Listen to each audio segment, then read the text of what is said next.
Point TV Plus.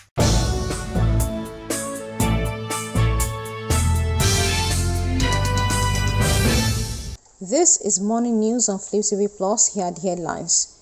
Tinubu appoints brother of Peter Obi's running mate as advisor. Tinubu lands in New York for UNGA summit. Federal government NLC meeting to prevent indefinite strike ends in deadlock. Obasanjo disowns wife over apology on his behalf.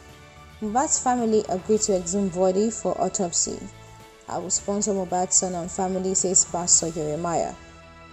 Now the news. The spokesperson for the Northern Elders Forum, NEF, Dr. Hakeem Baba Ahmed, has announced his appointment as a special advisor to the Vice President of Nigeria, Kashim Shettima.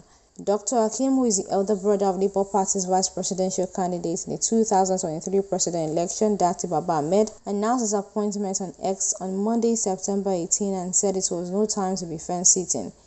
Baba Ahmed was the former chief of staff to Bukola Saraki, former Senate president from 2017 to 2019. His announcement comes amid legal tussle over Mr. Tinubu's victory. The Presidential Election Petition Tribunal had upheld Mr. Tinubu's victory, dismissing all petitions by opposition candidates. Atiku Abubakar of the People's Democratic Party and Peter Obi of the Labour Party have proceeded to challenge Mr. Tinubu's victory at the Apex Court. Baba Ahmed's latest appointment sparked mixed reactions on Twitter. While some congratulated him, others condemned him for accepting an appointment from his brother's opposition. On to the next. Nigeria's President Bola Ahmed Tinubu has arrived in New York, United States of America, for the 78th United Nations General Assembly (UNGA). Tinubu landed at the John F. Kennedy Airport on Monday. He was received by the Minister of Foreign Affairs, Ambassador Yusuf Toga, the permanent representative of Nigeria to the United Nations, Professor Tijani Muhammad Bande, and other government officials. Meanwhile, the president will deliver his inaugural national statement on September 19, which is the first day of the high-level general debate of the assembly. Before the general debate, he will join other world leaders to take part in the high-level political forum on sustainable development. Also, he is due to participate in the high-level dialogue on financing for development, high-level meeting on pandemic prevention, preparedness, and response. On another development, the meeting between the federal government and the Nigerian Labour Congress (NLC) to avert an imminent strike action ended on Monday without a concrete resolution to the union's demands.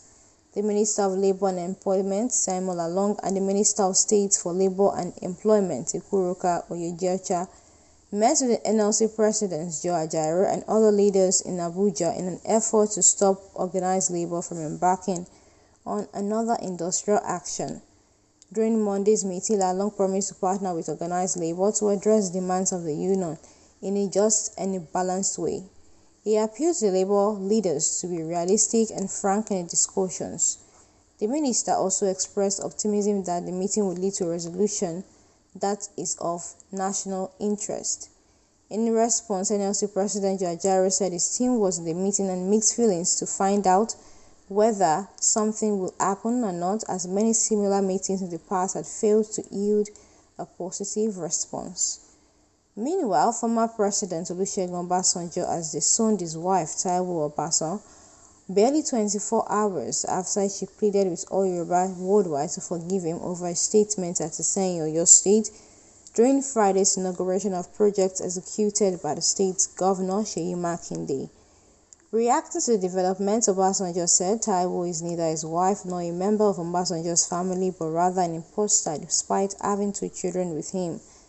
The former president, however, said he stood firmly, unapologetically, and uncompromisingly on the position that a governor holds the highest office in the state and should therefore be given the due respect as enshrined in the Constitution.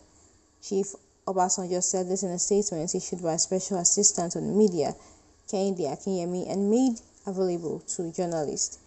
He said only he could make any statement on behalf of the Obasanjo family or people delegated by him to do so.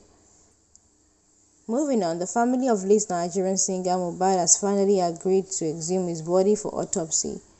Music producer K Solo, who shared the update, said the late singer's body will be exhumed on Monday night or latest Tuesday morning. He also disclosed that the police are currently taking statements from the late singer's parents. This comes after Lagos State Police Command inaugurated a 30-man committee to unravel the immediate and remote causes of the death of the singer Ilerioluwa Oladimeji Aloba, aka Mobad, who died last Tuesday, September 12, in a controversial circumstances. To the investigation team, instead of reducing it to social media friendly, it will not help at this moment. The grieving family needs support, they need space, they need sympathy to mourn, they need to respect their space at this time. The best I think we can do for them is to now work with the police, work with the family in order to assist us to get justice in this case. The team they've been charged to hit the ground running immediately. And as soon as this inauguration completed, their tasks have been set up. And it has been progress. So on this note, I thank you. And of course, I will keep relying on you as a very strategic partners in supporting us in this our very complex and challenging task. Finally, on the news, Pastor Jeremiah Motofunfayin, the founder of Christ Mercyland Deliverance Ministry, has offered to support the son and wife of the late singer Mobad in whatever way they want. The prophet made this known during a worship service at his ministry. Prophet Jeremiah stressed that the young man's death was not ordinary. Men's ends were involved in Mohbad's death. He further stated that he will be heading to the mountain to make a solemn prayer to God to uncover everyone involved in the murder of Mobad so that they could be properly punished for their horrible deeds. Thanks for joining our news broadcast. Subscribe on our channel for latest updates. Appoints reporting for Flip TV Plus.